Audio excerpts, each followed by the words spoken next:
Tiniyak ni Vice Presidente Jejomar Binay na mapaparusahan ang mga sangkot sa anomalya.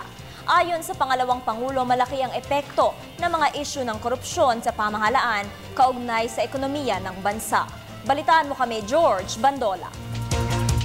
Tiniyak ni Vice President Jejomar Binay mapapatawan ng parusa mga sangkot sa anomalya. Sa harap ng mga negosyante, sabi ni Binay, batid itong apektado ang pagnenegosyo dahil sa samot-saring isyong politikal, lalo na ang paggamit ng pondo sa ehekutibo, legislatura at maging sa hudikatura.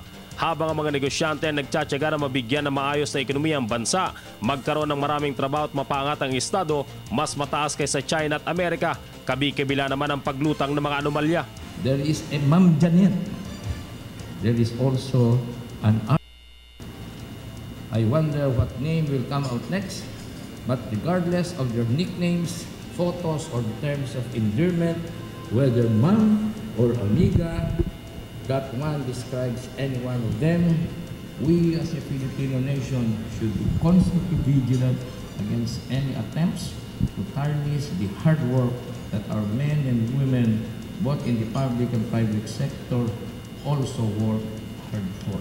Iginiit ni Binay na sa kabila nito, tuloy ang maayos na pamahala sa bansa. Ang paglutang ng mga anomalyaan niya ay dahil seryoso ang pamahalaan na linisin ito at parusahan ang mga dapat parusahan.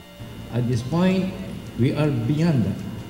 We will let the wheels of justice take their due course and determine culpability as the law will rightfully and fairly direct. Idinetalya ng ikalawang Pangulong pagsisikap ng Administrasyong Aquino na maiangat pang lalo ang bansa sa kahirapan dahil sa pagbalangkas ito ng 2011-2016 Philippine Development Plan.